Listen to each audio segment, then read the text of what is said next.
محمد إلا رسول قد خلت من قبله الرسل أفإن مات أو قتل انقلبتم على أعقابكم. صدق الله العلي العظيم، ونحن على ذلك من الشاهدين. استقبالا وتحية إلى مولانا صاحب العصر والزمان. صلوا على محمد وآله. اللهم صل على محمد وآل محمد.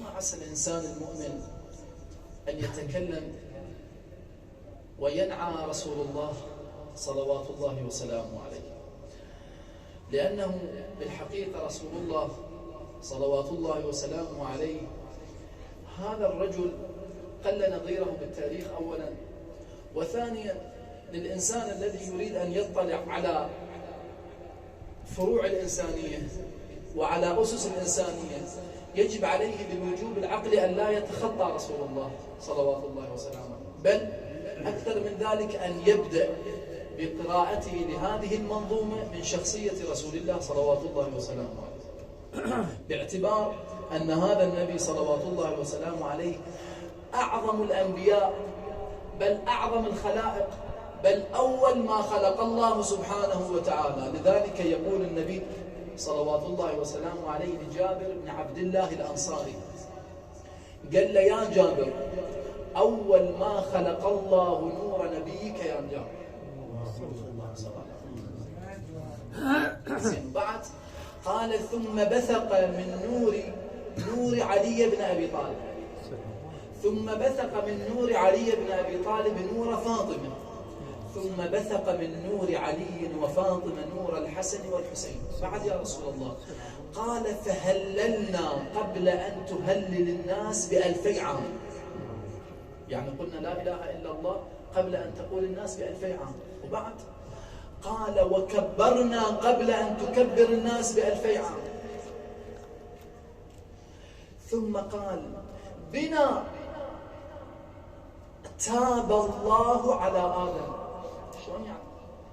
يقولون نزل جبرائيل على آدم، قال له آدم: يا حبيبي جبرائيل، ماذا أفعل بعد المعصية؟ شنو اللي أسوي؟ قال: يا آدم، انظر إلى ساقي العرش. باوع اللي فوق، شوف ساقي العرش. يقول: نظر. قال: ما مكتوب يا آدم؟ قال: مكتوب: يا محمودا بحق محمد، ويا عالي بحق علي، ويا فاطر بحق فاطمة، ويا قديم الإحسان بحق الحسن والحسين. يقول: فتاب الله سبحانه وتعالى عليه. ثم قال له جبرائيل، قال: يا آدم، ما توسل لله سبحانه وتعالى مهموم ولا طالب حاجة بهؤلاء الخمسة إلا وقضى الله سبحانه وتعالى له حاجته.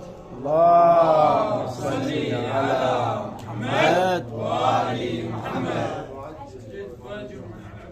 إذا كانت هذه مكانة رسول الله صلوات الله وسلامه عليه عند الله، ومكانته في الأرض أعظم، فكيف يكون الإنسان المؤمن أن يحصر هذه الشخصية بمحاضرة أو محاضرة؟ فلذلك إخواني يقول: حري بالإنسان المؤمن أن لا يترك 3 أمور من شخصية رسول الله صلوات الله وسلامه عليه، هذا أولا.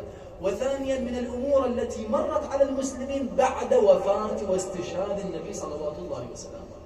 وهذا من الأمور قد تكون فيصلية في حياة النبي صلوات الله وسلامه عليه. الأمر الأول وهو انقطاع الوحي عن المسلمين بموت رسول الله صلوات الله وسلامه عليه. 124 ألف نبي يا إخواني، ما انقطع الوحي بموته، الوحي بقى مستمر، أمر السماء ساري، ولكن بموت رسول الله انقطعت الصلة بين السماء والأرض التي كانت يمثلها رسول الله صلوات الله وسلامه. وهذا الانقطاع إخواني قد ولد لنا مشاكل كثيرة وهموم كثيرة وقعت على رؤوس المسلمين، باعتبار أن الوحي كان هو الذي يحدد الطريق الحقيقي إلى الله.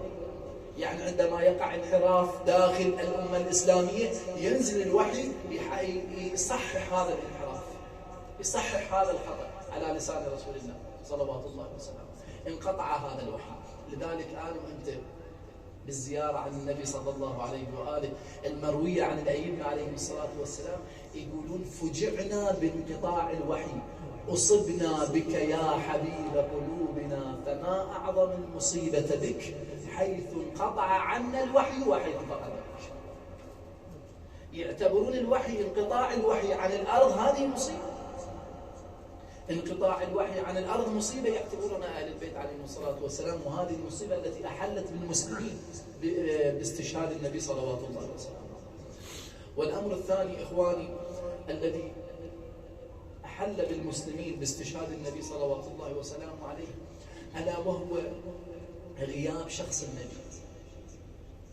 غياب شخص النبي، يعني أنت من تقرأ تاريخ ذلك التاريخ اللي عاش فيه رسول الله صلوات الله وسلامه عليه، راح تجد أن المسلمين وقعت على رؤوسهم الصاعقة بموت رسول الله صلوات الله وسلامه.